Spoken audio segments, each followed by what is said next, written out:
Alright, so paddleboarding has become a pretty popular sport, but these things are big. They take up a lot of space and storage can be a real problem. Another thing is that they're delicate. So if you just lay it on the concrete in your garage, they can get scratched up, or if you stand it up against a wall, you never know when it might fall over. So it's important that you can get these things up out of the way and you can secure them. So today I'm going to show you how to build a simple paddleboard storage system that costs less than $10. Everything you need you see right here. I've got just a little carabiner. I've got 4 eye bolts or eye screws. They're eye screws, so they're made to screw right into wood. And then I've got an eye bolt. And I'm going to use this eye bolt you're going to see because I've got a 2x4 where I have access to the back side. A lot of folks won't have that in their garage or their storage space. So in that case, you would need 5 of the eye lag screws and then some 550 cord.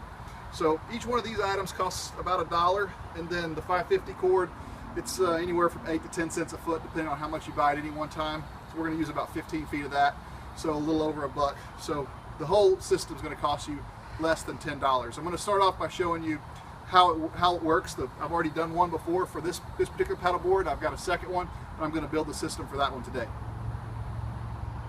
Okay, so I'm going to show you how this goes in. You just lay it on top of your head, and once you get it into position, got my daughter Ryan Grace helping me today. You're going to turn around, and if you look up here, there's a little cradle that I've created with 2 eye bolts and a piece of rope. And I'm going to put the board in that cradle. Then I'm going to work my way back to the back of the board, making sure it doesn't slide out of that cradle. Grab the fin. Got these ropes here. I place one on either side of the fin. Grab it here. Hoist it up. Slide a little forward. And then lastly, I've got an eye bolt, or a carabiner. Just clip it on.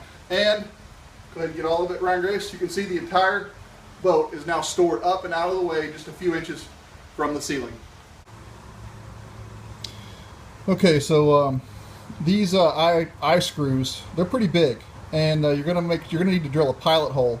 Otherwise, if you tried to screw this in without drilling a pilot hole first, they have a chance of splitting the wood that you're screwing them into, but then also it's going to be really, really hard to get those to go up inside the structural wood that's in your home. So you're going to need a drill to do that. And whenever you're trying to choose the right drill bit, what you want to do is you want to make sure if you lay a drill bit right over that you see the threads and just a little bit of the barrel. Now you'll notice with this one, I can see some threads on each side and none of the barrel. So here's a little bit smaller one, and it's hard to tell from the camera angle, but you can see the barrel on each side of this, and really, so that what that means is we're drilling a hole for the barrel on the inside, and then the threads that extend from the barrel are going to be able to grab into the wood. Okay, so paddle boards are relatively light, but you're still going to have to secure it well, and that means you're going to have to tie into the ceiling joists that are in the ceiling of whatever room you're working in. Now, you can use stud finders to find those. I've had some good ones and some bad ones. They're not super reliable. Other times you can just use clues to help you find the ceiling joists. And what I can look here is on my garage bracket, I see a bolt right here and a bolt here. And I can measure the distance between those, and I can see that they're on 16-inch centers. So I know that my ceiling joists are on 16-inch centers. In your building, they're probably going to be anywhere from 12 to 16 to 24-inch centers is going to be your ceiling joist, and you're going to need to put your screws into those. Now, so I can use these as reference. In this case, I'm lucky, I can just slide a bolt through there.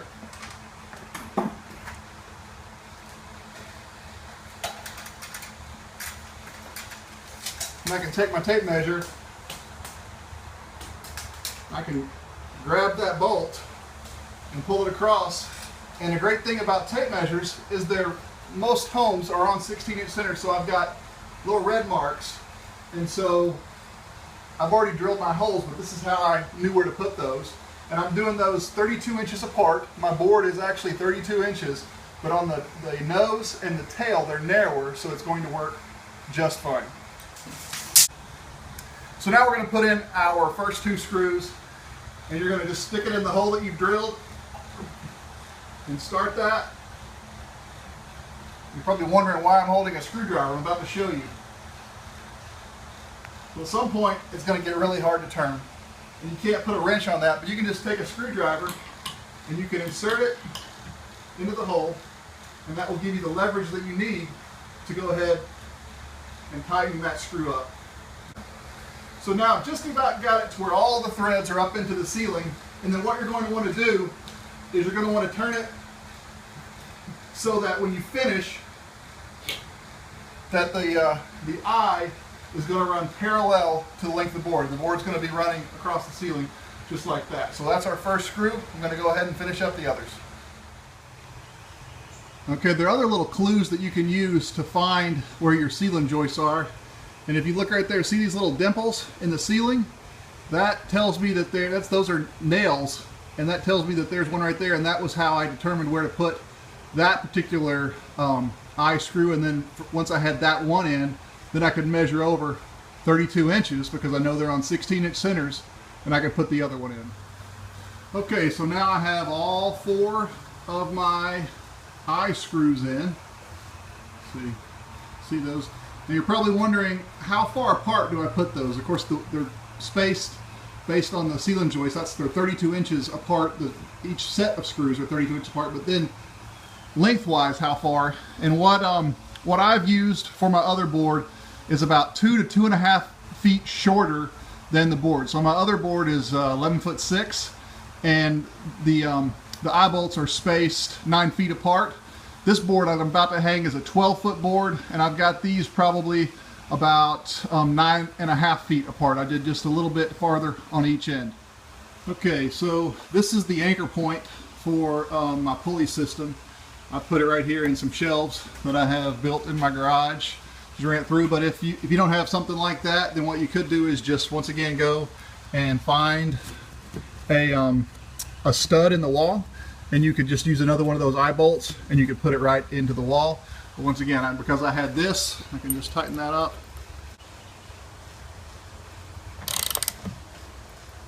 Nice and tight. And then you want to make sure that that thing is vertically oriented. It works best when you've got it like that. Okay, so I'm doing the cradle. The cradle is where the nose of the board goes, and we're going to go ahead and tie this on. We're going to tie one end fixed, and then the other end is we're going to tie a temporary knot because we're going to need to adjust it later.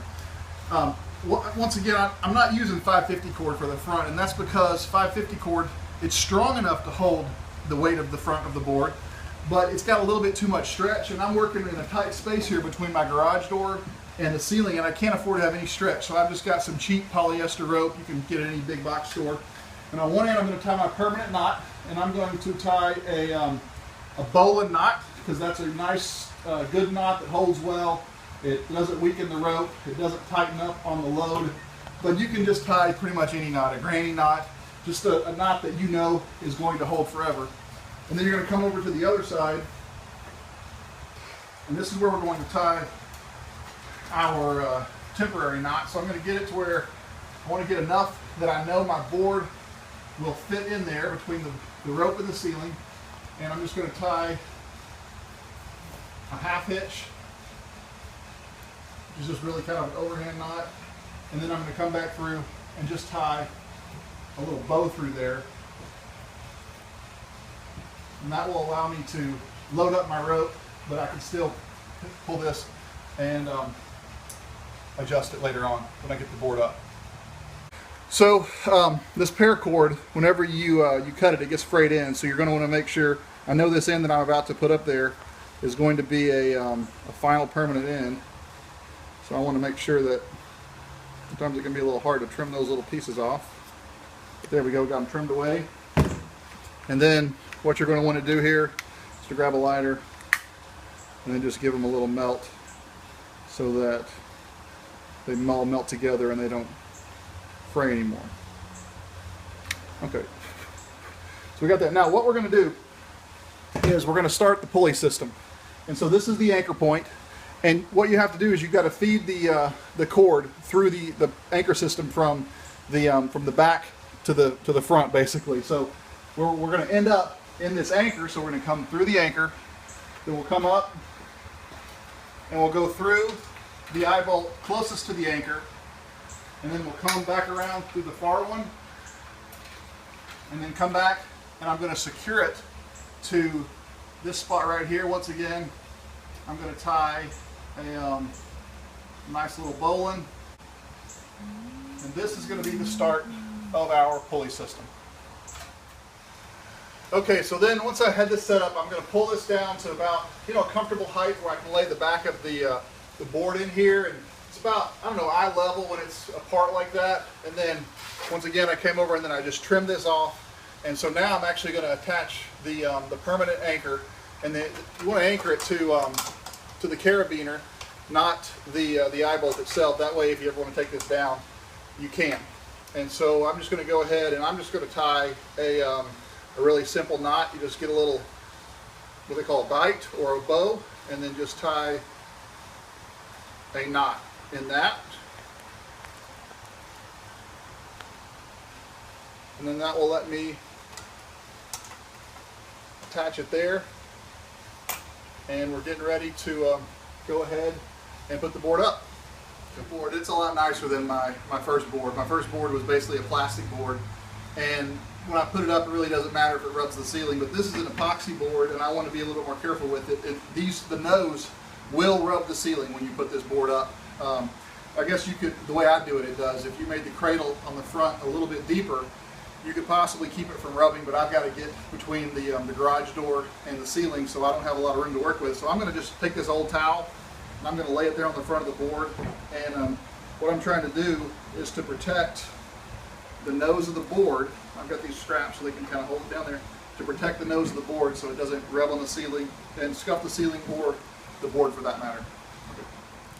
Okay, so here we go, hanging up for the first time. It's not fully adjusted, but it should be close enough that I can do everything I need. So I'm going to come back and I'm going to look for my cradle. I'm going to get that in the cradle. I'm going to come back and find these guys. And then what you're going to do, you always want to put the nose in the cradle, and then you want to put the tail in the pulley system, because what you can do is you can put a string on either side of the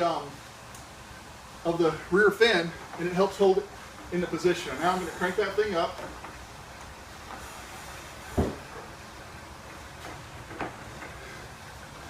And then I get an idea about where I need that to be when it's fully up. And I'm going to tie, and there's a little bit of trial and error in this, I'm just going to tie an overhand knot in that bow like we did before.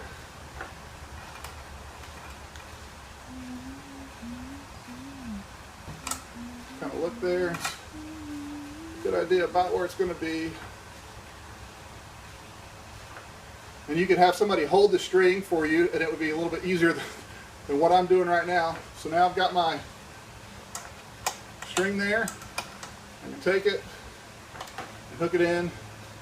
And so now it's held with this, so whenever I release it, the string never falls to the ground. But I've got that. Now what I'm going to do is I'm going to go up to the front, and it's actually rested on the garage door right now, and I'm going to make a couple adjustments to that. Okay, so I adjusted this to where you can see I've got some good space between my garage door and the board. And I got that tight, and now really it's just a matter of trimming off the excess. And then, once again, just keep that cord from fraying. Throw a little bit of heat on the end of it. Don't burn down your house when you're doing this. And our complete system is done at this point. I'll probably show you me putting it on there one more time, and then we'll be done. Okay, so now we've got it up. We've tied our little bow back here to adjust that. We've adjusted the cradle in the front. Everything's done. So now I'm going to show you how easy it comes down and it goes back up once everything is set up. So once again, you just take it, pull a little bit of slack, slide it off the carabiner, grab the fin, bring it down, grab the strings, pull the strings all the way down. That's really helpful for later on, but you want to get them over the board so that you can get out of here. Walk your hands up the board to about the middle and take it out of the cradle. Okay, so we're coming back from the beach. We're ready to hang it back up. So get it about in the right position. Turn around, look up there and find the position of the cradle. Go ahead and get the board, slide it into the cradle, walk your hands back. Careful not to hit your head on the fin. Grab the fin, get your strings, put one in front of the fin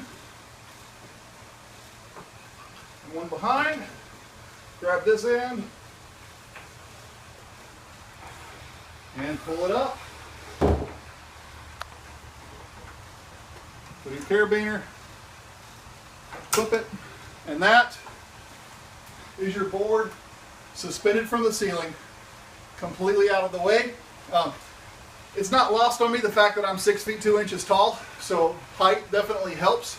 But if you could possibly hang it a little bit lower than what I have mine hanging right now, maybe you could make yourself a stool to get up there a little higher. And then also, I've got about 8.5 foot ceilings in here, so an 8 foot ceiling would actually be even better. Or some garages have even 9 or 10 foot ceilings, and that's going to make it just a little bit harder. You might have to get a little bit more creative. But this is a way to hang your paddleboard. I've got a 12 foot paddleboard hanging, and I spent less than $10 for all the hardware to do it.